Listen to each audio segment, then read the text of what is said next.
નમસ્તે ખેડૂત મિત્રો, હું પ્રભુભાઈ કિહલાઈ જૈવિક ખેતીની વાતોમાં તમારું સ્વાગત કરું છું. મિત્રો, આજે આપણે જીરામાં આંકડાનો બોળો અને જીવામૃત એ બધું પાવાનું છે અને પાઇપ દ્વારા કઈ રીતને ત્યાં લઈ જવાનું છે એ બધું તમને સંપૂર્ણ રીતે બતાવીશ. મિત્રો, ચાલો હવે આપણે આ આંકડાનો બોળો ગળી લેવી. મિત્રો,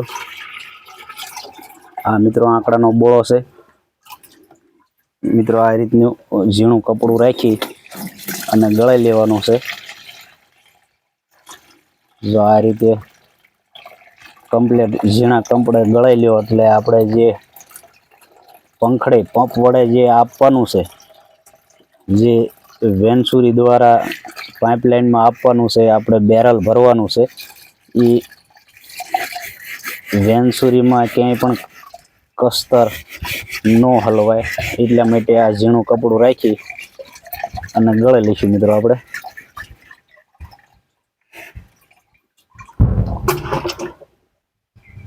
જો આ આંકડાનો બોળો આપણે જે બનાવ્યો હતો એ કમ્પ્લીટ રીતે તૈયાર થઈ ગયો છે.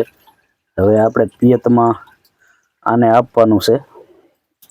જીરામાં પિયત જે આજે પિયત ચાલુ કરવું છે અને એ પિયતમાં આંકડાનો બોળો અને જીવામૃત. આ જે આંકડાના બોળામાં મિત્રો સલ્ફર અને પોટાશ ભરપૂર માત્રામાં, આંકડામાં પોટાશનું પ્રમાણ વધારે હોવાથી આપણે જીરામાં જે પોટાશની ઉણપ રહેતી હોય મિત્રો, એ કમ્પ્લીટ રીતે આ આંકડાના દ્રાવણમાંથી મળી રહેશે. એ મિત્રો, આંકડાનું દ્રાવણ અને જીવામૃતમાં મિત્રો 16 પ્રકારના તત્વ, ખાતરના જે કાંઈ 16 પ્રકારના તત્વ આવે છે એ જીવામૃતમાં મિત્રો મળી જાય છે. તો મિત્રો, હાલો હવે આપણે આ ગળાઈ ગયું છે. એક મિત્રો આપણે એક આ ડોલ ગળી લીધી છે, એક આ ડોલ ગળી લેવી અને એ બધું છે ને આપણે બેરલમાં જીવામૃત સાથે ઉમેરવાનું છે. મિત્રો, જો મિત્રો, આ આપણે છે ને આ વેનસુરીમાં નાખી દઈશું આંકડાનો બોળો.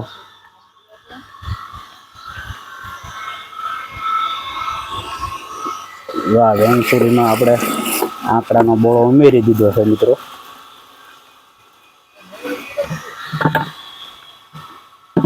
અને મિત્રો હવે આપણે જીવામૃત ચડાવીશું. જે આ જીવામૃત છે, આ જે વાલ ખોલી અને જીવામૃત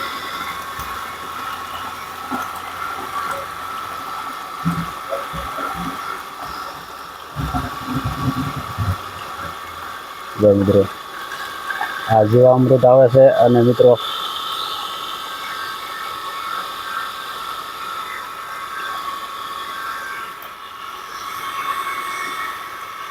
આપણે મિત્રો જે જીવામૃત આ વેનસુરી દ્વારા જે પાઇપલાઇન દોડાવી છે એ ઠેઠ ઉપરથી આપણે પાણી આપવાનું છે જીરામાં. એ જે આ પાઇપ દ્વારા ઠેઠ ઉપર બેરલ ભરાય છે. મિત્રો, હાલો તમને બતાવું. મિત્રો, જો આ પાઇપ દ્વારા જીવામૃત જાય છે, આંકડાનો બોળો જાય છે, એ કમ્પ્લીટ રીતે મિત્રો આપણે બેરલ ભરવાનું છે સામે ઉપલા શેડે. એટલે આપણે 200 લીટરનું બેરલ ભરવાનું થાય એટલે માનો કે 20 લીટર આપણે હારીને ઉપર લઈ જતા હોય તો 10 કાંટા વળવા પડે. મિત્રો, એટલા માટે આપણે એક આવી પાઇપલાઇન લીધી છે અને એ પાઇપલાઇન દ્વારા મિત્રો આપણે એ બેરલ ભરવાનું છે. એ બેરલ સંપૂર્ણ રીતે ભરાઈ જાય એટલે મિત્રો પિયતમાં આપણે જો આ જીરું છે, આ મિત્રો જીરામાં આપણે પિયત આપવાનું છે. એ મિત્રો હાલો, તો મિત્રો જે આપણે વેનસુરીનું જે આપણે પાઇપલાઇન દોડાવી હતી, જો આ રીતનું આમાં પાઇપલાઇનમાં જીવામૃત અને આંકડાનો બોળો બે મિક્સ કરી અને આ બેરલમાં આવે છે. અને બેરલમાંથી મિત્રો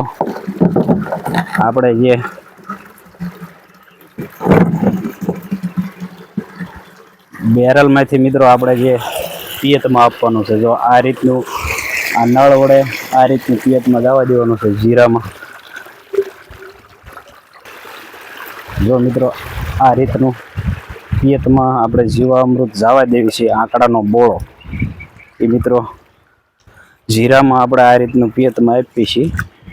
તો મિત્રો હાલો આપણે છે ને આટલા નાકા પી ગયા છે મિત્રો, અને આ નાકામાં પાણી જાય છે મિત્રો. આ જીવામૃત આંકડાનો બોળો અને બધાયનું મિત્રો એવું રિઝલ્ટ આવે છે કે આપણે ખાતર લેવા જઈએ છીએ આપણે બજારમાં કે કોઈ ડેપામાં, એ જવું પડતું નથી. આ જીવામૃતમાં 16 પ્રકારના ખાતર મિત્રો, 16 પ્રકારના તત્વ, જે કાંઈ ખાતરમાં સલ્ફર, મેગ્નેશિયમ, પોટાશ, ઝીંક, બોરોન, કોપર, એ જીવામૃતમાં નાઇટ્રોજન ને બધું જ ભરપૂર માત્રામાં જીવામૃતમાં છે. જો મિત્રો આ રીતનું પિયતમાં આપણે આપી દેવાનું છે જીવામૃત અને આંકડાનો બોળો. આંકડાના બોળાથી મિત્રો ફાયદો એ થાય છે કે આંકડાના બોળામાં મિત્રો જે સલ્ફર અને પોટાશ, અને જે આંકડાના બોળામાં એવા મિત્રો ઉપયોગી બેક્ટેરિયા ઉત્પન્ન થાય છે કે આપણા જમીનજન્ય જે કાંઈ ફૂગ આવતી હોય, માનો કે ફિઝરિયા નામની ફૂગ, લીલા સુકારા, જે આપણે જીરામાં લીલો સુકારો આવતો હોય એ મિત્રો અટકી જાય છે. એટલા માટે આપણે આંકડાનું દ્રાવણ પાવી છીએ. અને જો મિત્રો આ રીતનું આપણું જીરું છે મિત્રો, આ રીતનું આપણું જીરું છે. આ જીરું આપણે લગભગ 1 મહિના જેવું જીરું અંદાજે થઈ ગયું છે, અને આપણે પિયત આપીએ છીએ. તો વિડીયો મિત્રો કેવો લાગ્યો, ઉપયોગી જે કાંઈ લાગ્યો હોય તો લાઈક, શેર અને સબસ્ક્રાઈબ કરજો. જય હિન્દ અને જય ગૌ માતા.